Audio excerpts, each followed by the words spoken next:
Welcome to Hard Cam Wrestling Podcast, where falls count anywhere. There are no disqualifications and a 2-hour time limit. Introducing the participants. The opinionated one, Ryan Sangster. The 18-year-old piece of gold, Joseph Parr. The real deal, the anti-Miz, Ryan Palmer. And the real franchise, James Richards. Wrestling Podcast, another edition of the Wrestling for Beginners. Again with my friend, my good lady friend, Jill. Once again, you can actually say hello, Jill. Hi. Tremendous. You can catch the Hard Cam Wrestling Podcast on Facebook, on Twitter at HardCamPod, on Spotify, Apple. You can also find us on YouTube. Subscribe on YouTube as well. Hit that notification bell. Podbeam and Apple Pods. Last time, I think we spoke about how Mexican wrestling is different to Western wrestling. We also spoke about heels and faces. We spoke about AEW. We spoke about tag teams as well. Is there anything specific anything specific you wanted to know about this time around? Well, since we last talked, I've watched some of the Mexican wrestling that you sent to me. So I've got quite a few questions from that because it is really different to the other stuff that I've watched. I think because I really enjoyed New Japan, which felt very different to some of the Western stuff that I'd watched. I wasn't exactly sure what I would think of the Mexican wrestling, but again, it was different again. So yeah, it definitely brought up a few more questions.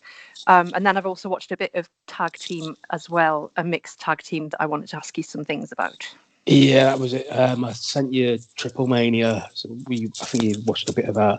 And the mixed tag from WrestleMania a couple of years ago. It was Hunter, Triple H and Stephanie versus Kurt Angle and Ronda Rousey. So mixed tag team action there for you.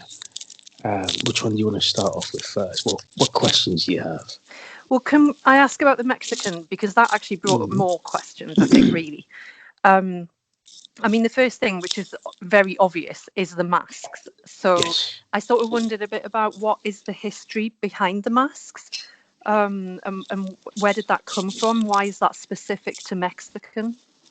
It's there's a lot of masks that are in Japanese wrestling as well. You've got people and face paint as well.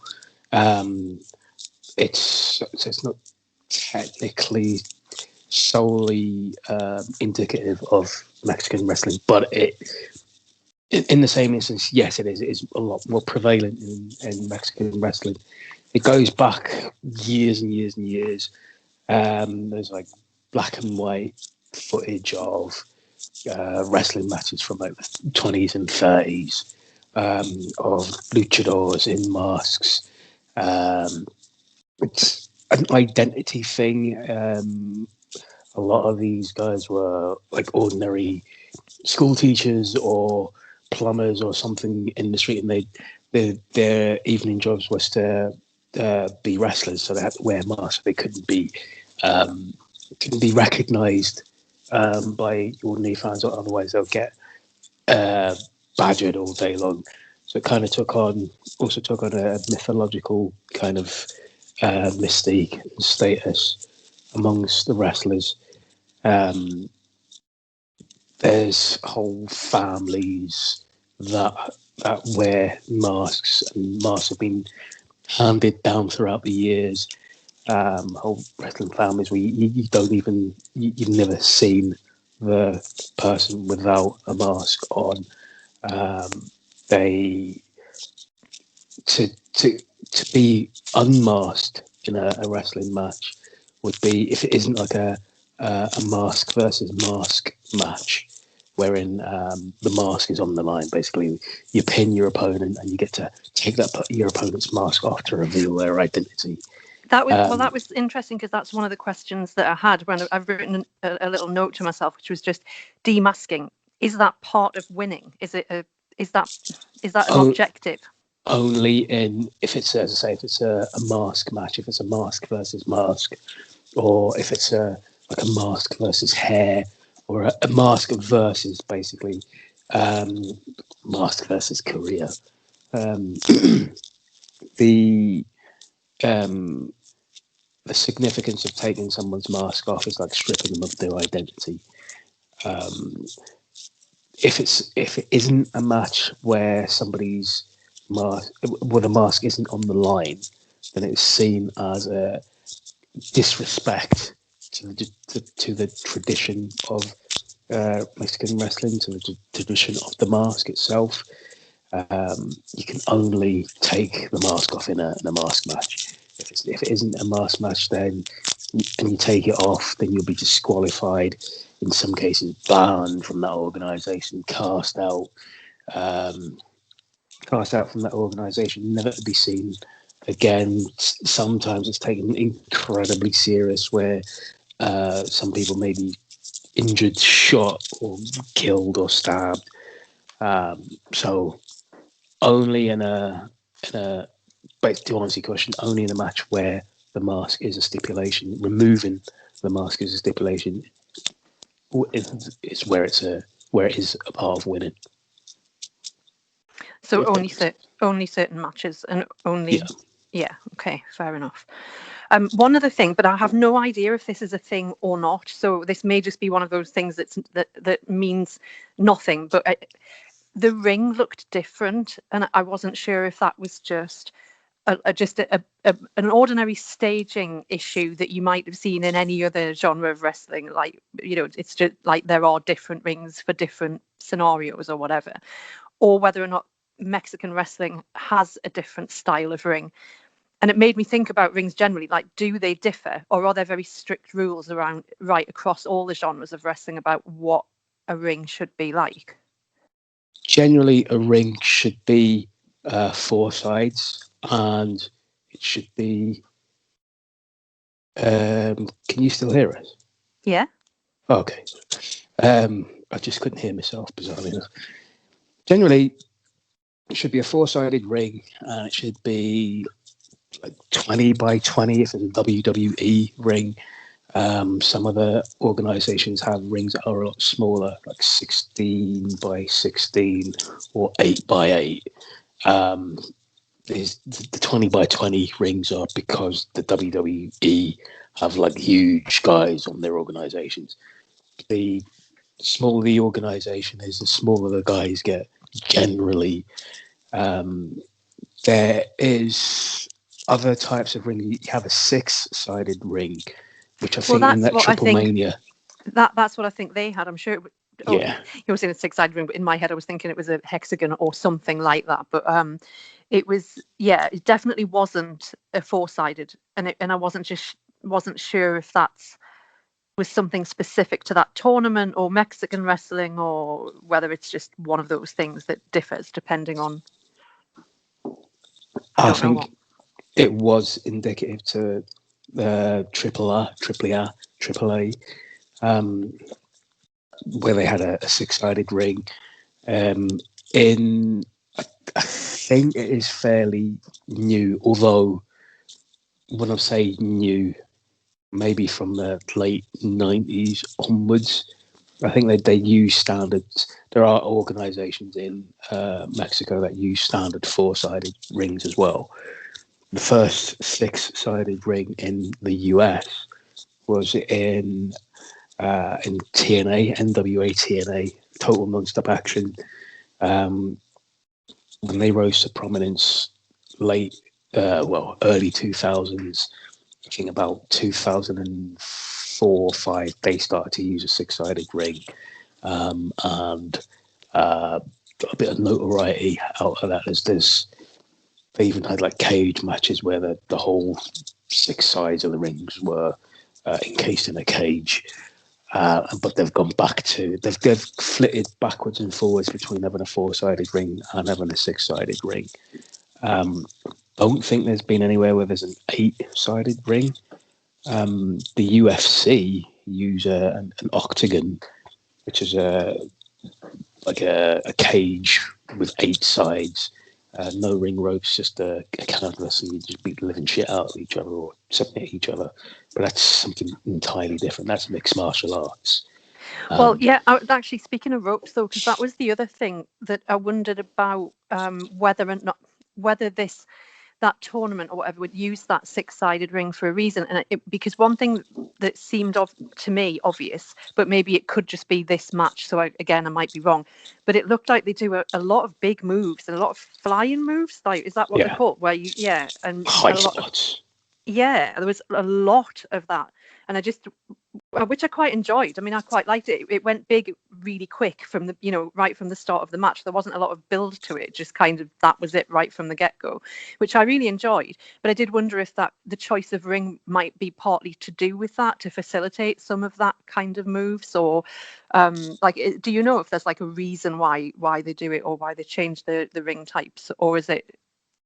I don't think they would have changed the ring type just specifically for that event. I would have thought that they had that ring because it's their ring that they have for that organisation, and the reason would have been, as you say, it facilitates high risk manoeuvres and it facilitates very fast-paced action. There's different hit points. There's different launch points in a 6-sided ring than there is in a 4-sided ring. You can execute a lot more high risk moves, a lot more top rope moves. And as I say, it wouldn't have been just for that particular event. I would say it was more indicative of the organisation as a whole. You know how, like, when I watch AEW, it seems, or it feels like there's a really big mix of, I think sizes is the only way I can describe it, of the wrestlers. There's, really big guys, stocky guys, the guys who look less in shape but are just big generally. But then there's small guys like John Silver, and there's a real mix of body types and of characters. I don't know if it was just because obviously I didn't watch lots of the Mexican wrestling, but it felt like these were big guys, and I just wondered, is that a thing that's pertinent to Mexican wrestling, that they have big fighters, or was it just genuinely just that particular match that I watched? I think that particular match that you watched, because I think generally they're a lot smaller, a lot shorter. Although throughout the years there have been big wrestlers, guys like Mil Mascaras and other guys of that ilk. But there's smaller wrestlers, Eddie Guerrero, guys like Super Crazy, the whole Guerrero family, really.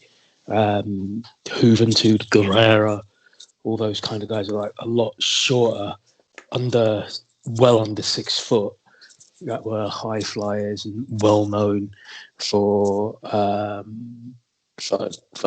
flying moves and fast paced action. To be fair, I'm not always the best judge, because I did think Pac looked like he was about 6'4" until you put me right on that one. So. TV doesn't do him justice. TV really doesn't do him justice. Or in his case, it did do him a lot of justice. So if you thought he was 6 foot. Yeah, I did.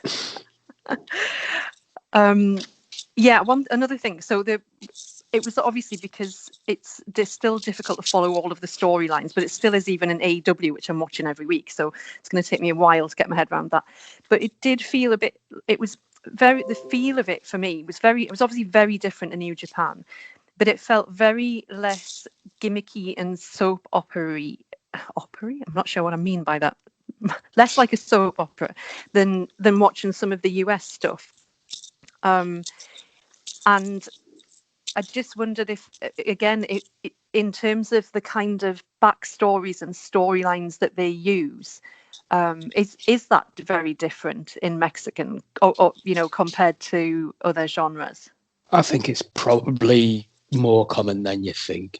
It may have been that that particular event didn't have, well, that particular event probably did have a lot of storylines culminating, but we've watched it in isolation.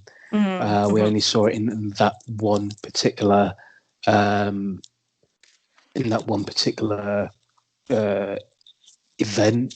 So it may be if we watch the storylines, the events, if there are weekly shows before that, if we'd seen the weekly shows before that or the monthly shows before that, we would understand exactly was going on and why these wrestlers were having matches, why Kenny Omega was there. Yes, because then Kenny Omega turned up, and that turned it all very interesting.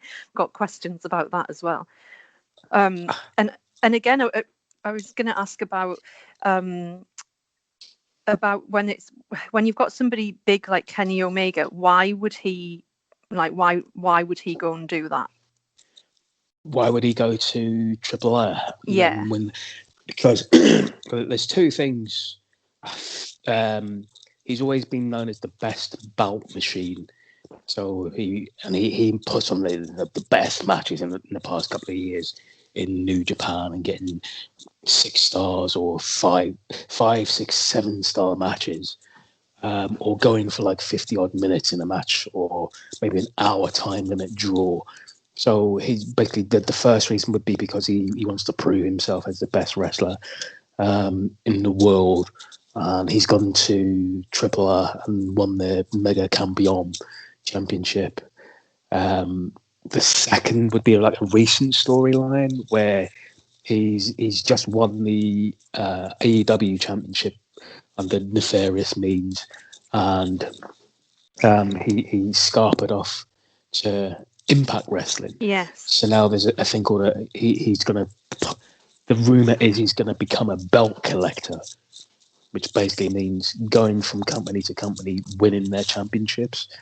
So technically, he's already got 2. He's got the AEW Championship, and he's got the AAA Mega Campeon Championship. So he's already got 2 there.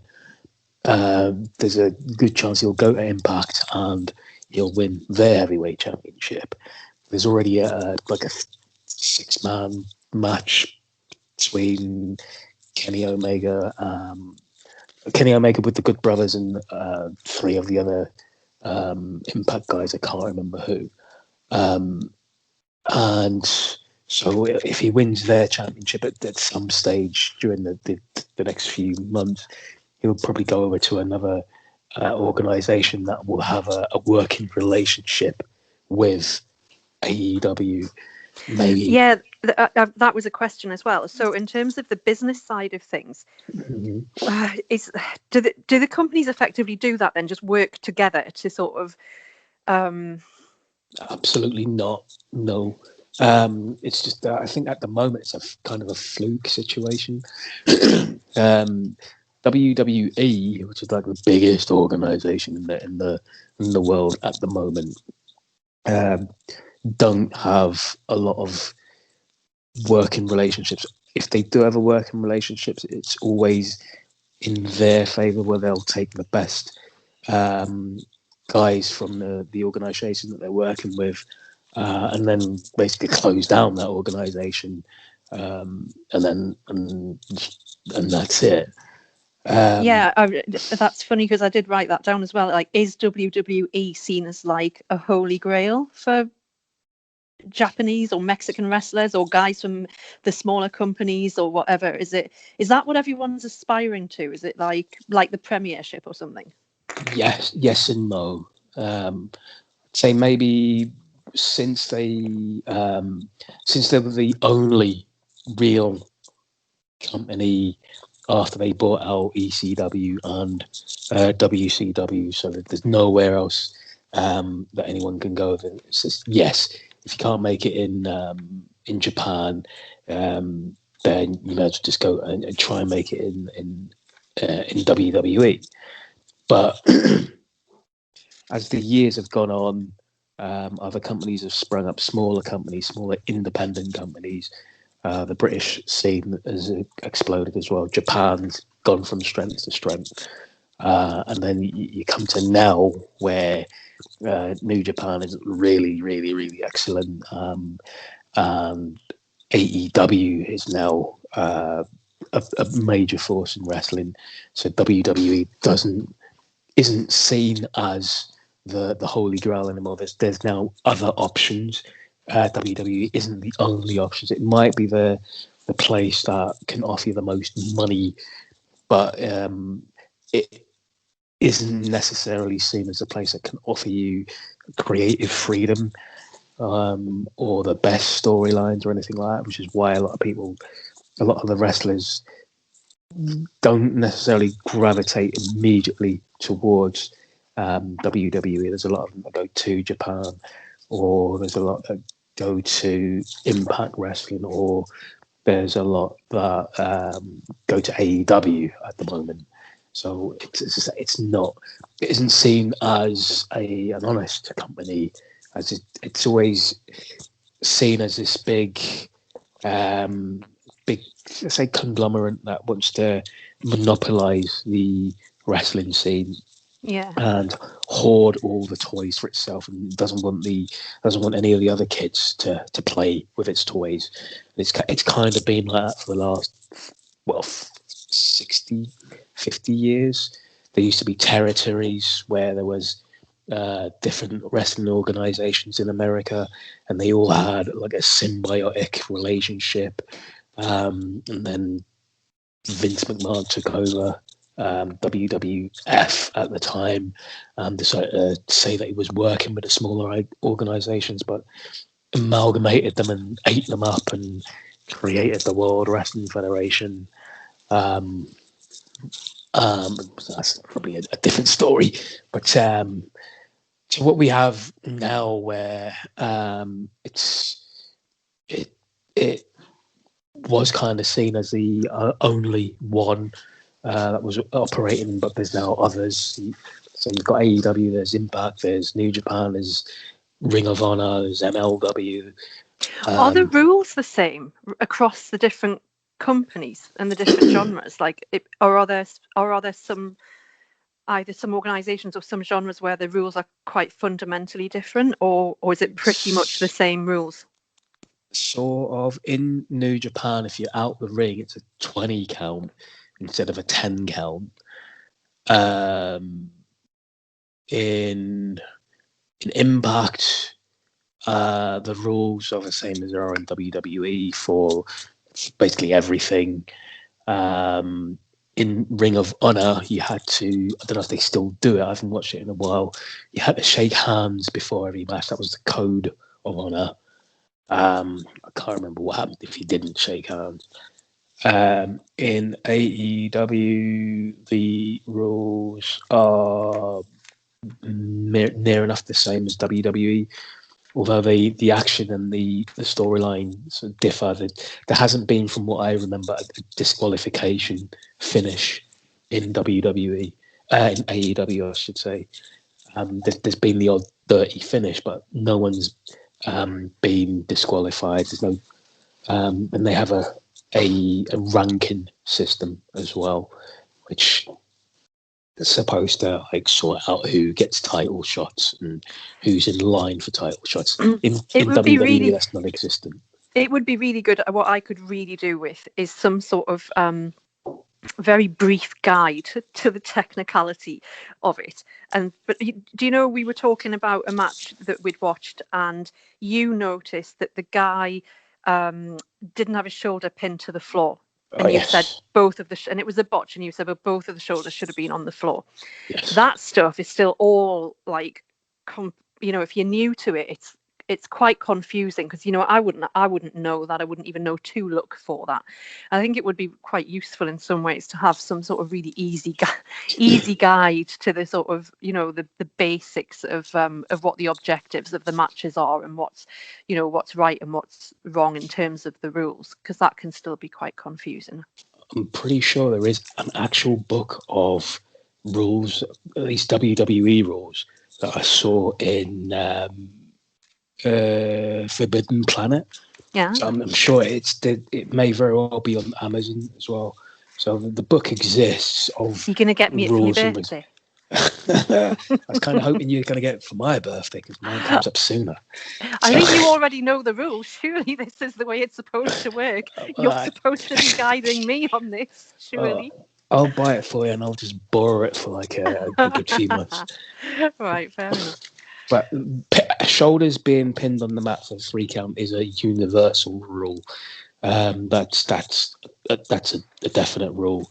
Tagging in and tagging out, making sure you can see the tag is a rule. Closed fist punches are supposed to be a no. You can't do that, but it's now a relaxed rule. Going to the top rope, you can only stay up there for like a count of 4. That's again a universal rule, but it's kind of relaxed.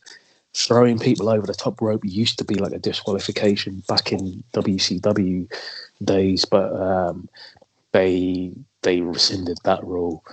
But that match where it was Darby Allin versus Brian Cage, and Darby Allin had hit the crucifix bomb pin, but he hadn't hit it properly. He hit it, but as I say, Brian Cage's shoulders was not on the mat. So, but I think it's for storyline purposes, it's been ignored basically. So that's never going to be brought up again. But as I say, shoulders on the mat supposed to be on the mat.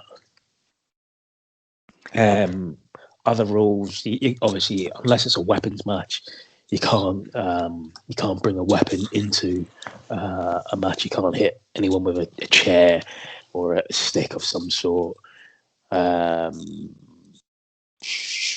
can't even think of much else. If I hadn't watched any of the Mexican, and I'd just said to you, like, define it for me, like, give me some, what are the top 3 things that make the Mexican wrestling be what it is? What would you have said if I hadn't watched it and come up with my own thoughts?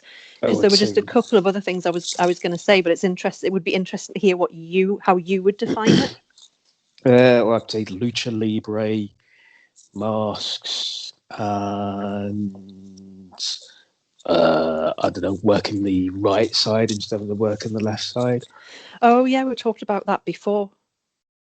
Obviously, I'm still too new to it to have noticed that when I was watching it. I'd have to watch it. I think I'd have to watch it with you, where you could explain to me how, what that is when it's happening. It definitely looked a lot more acrobatic to me than some of the other stuff that I've watched. That, like I said, the sort of flying moves seem to be a big thing. Or it's how it felt anyway. It felt very acrobatic. I mean, in a really good way. It was really entertaining to watch. I really, really enjoyed it. But that definitely felt slightly different to other things that I've watched, or at least the emphasis on it. The amount of it in the match was seemed to be quite a lot. I know what I was going to ask as well. Sorry, Kenny Omega in that match that he didn't wear a mask, and the other wrestler did wear a mask. Is that just because the other wrestler is a Mexican wrestler and he isn't, or was there any more significance? Or? No, I mean you don't if you don't usually work in Mexico and then you decide to work in Mexico, it doesn't mean you have to wear a mask. There are wrestlers in Mexico that don't wear masks. Kenny Omega, because he's Kenny Omega, he didn't wear a mask. The other guy, I can't even remember what his name was. I'm assuming that he is known as a masked wrestler. So yeah, he has to wear a mask.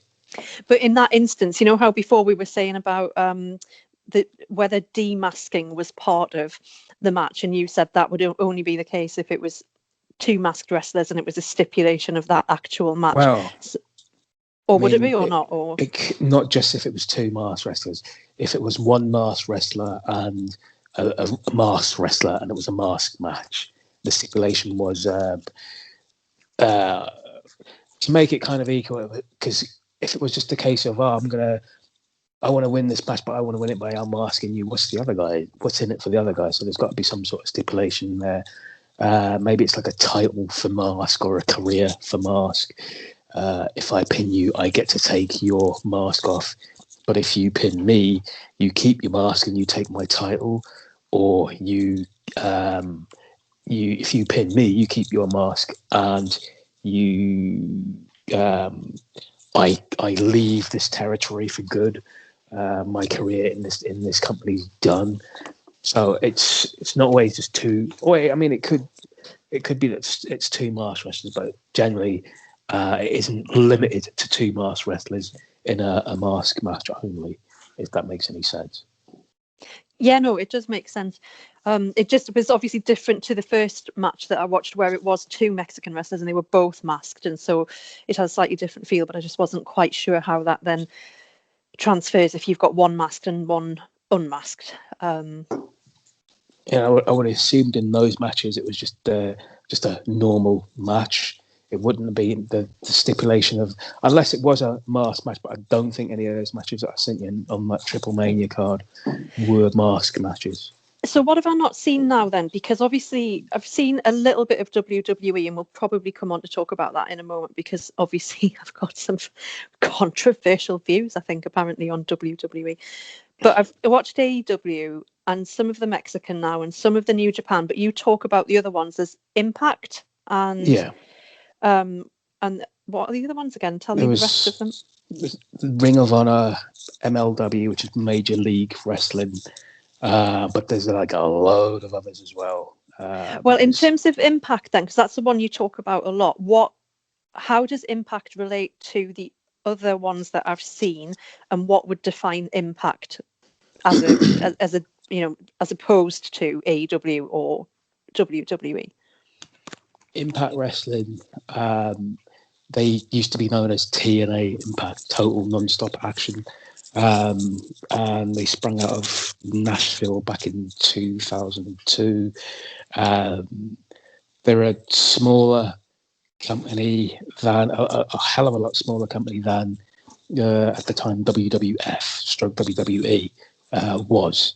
It was actually owned by a lady called it's Jeff Jarrett who owned it, who was Jeff and Jerry Jarrett, actually, father and son, former wrestlers.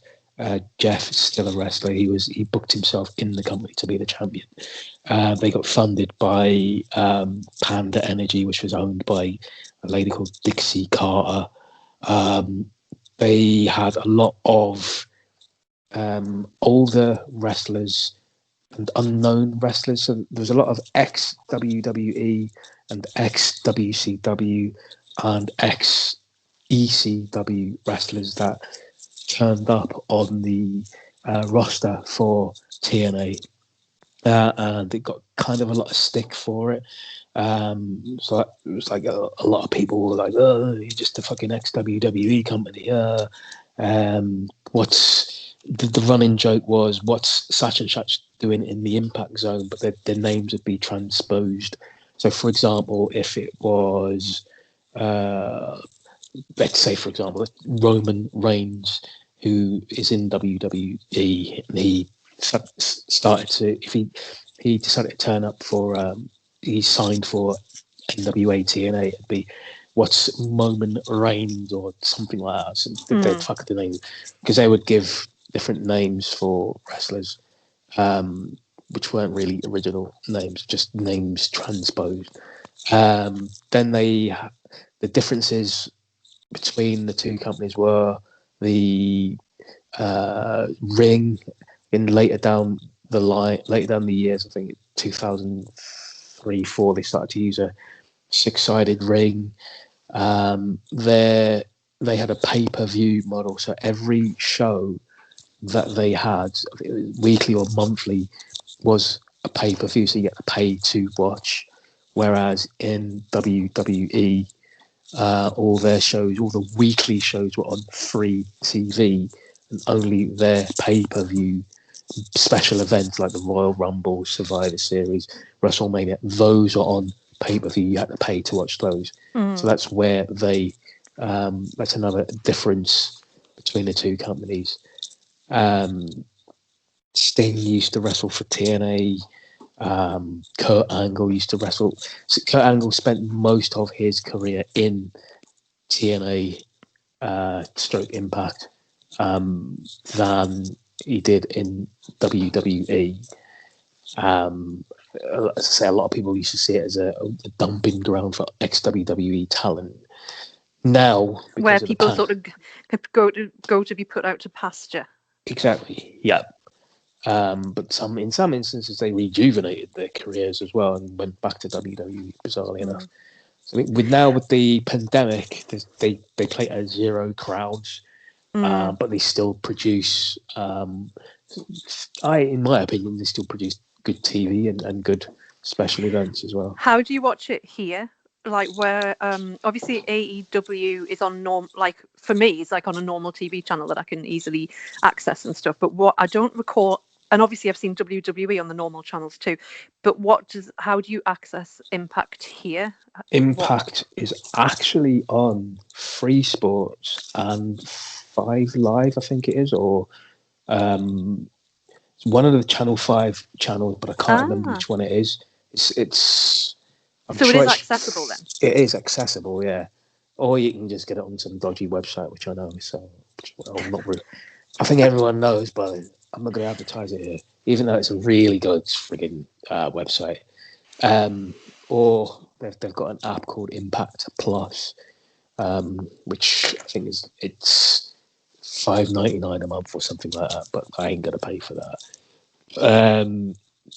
But yeah, it's on one of the Channel 5 channels and on Free Sports. It's on Free Sports before it's on the Channel 5 channel. Well, I might have to have a little recce and see if I can watch some of that. Did you say there's another one called Ring of Honor, or did I mishear Ring of Honor as well, yeah. And what's that? That's also you can find that on Sky as well. I cannot remember what channel, but I think it's just a case of searching and you'll find it. Ring of Honor is a wrestling organization that's been going since. I remember watching it on the wrestling channel from 2002 onwards, but I think it's been going since maybe 2000, maybe 2001. And it was always held in smaller venues, really small venues, really tight, intimate venues like school gyms or armories. And they had a lot of matches that were high work rate and very technical matches, and were really, really fast paced and really, really good. And it kind of served as a launching pad for a lot of the wrestlers that are in the major organizations now. And they had this thing called, or I think they still have it, called the Code of Honor. Before each match, you got to shake your opponent's hand, and after the match, you got to shake your opponent's hand as well.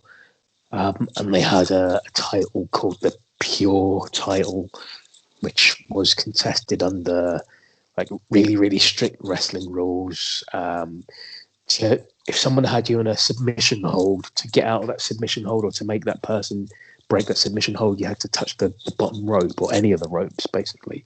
And that's called a rope break.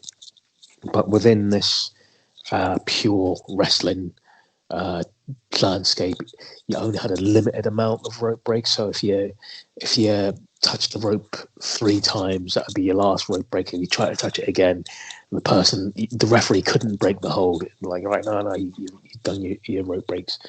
And that's sort of specific rules just to them then, just to Ring of Honor. Yes, to that particular title. I don't know. I think it may have changed a lot now. I'm remembering stuff from like 18 years ago, basically, from when I saw it. I think now it's changed a lot. I don't even think they've got that title anymore.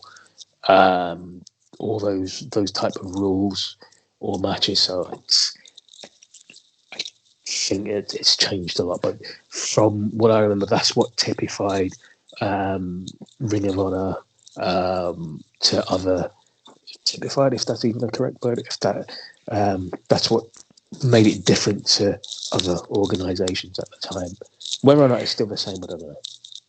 To be honest with you, it's really interesting though, because it does sort of bring us on to this other match that I watched, which was the mixed tag WrestleMania. Do I mean WrestleMania? It was WrestleMania, yeah. And that's WWE, yeah. Yes, it is. Yes. Yeah. I mean, this is the thing, because we've talked about this before, that somehow I've ended up coming to this in a way that circumvented, I think, what is the norm. Like you said, most people start off watching WWE and that's their big thing, and then might watch some of the other things. And obviously that's not exactly how it's happened in terms of the way that I've started watching it. But it's definitely true. I mean, the first thing that I watched, which wasn't at your instigation, to be fair, it was just because I was channel surfing one day and saw some WWE stuff on the TV and just watched it for a little bit. And I can't say that I really got into it, and it didn't really do that much for me. And I just remember sort of saying to you, oh yeah, I saw a little bit of this, and I think we were just chatting about it. So it was, which was why I was so pleasantly surprised when I started to watch AEW, that I really did like it genuinely and really enjoyed it. And so one way or another, over the sort of weeks of going back and forwards to watching different matches and different things, I've ended up seeing just little bits of WWE. And this would be another example. But again, I've got to be honest, I didn't enjoy it particularly. I was really looking forward to seeing a mixed tag because I wanted to see how the women would interact in it. Yeah. And how that would be portrayed. And it felt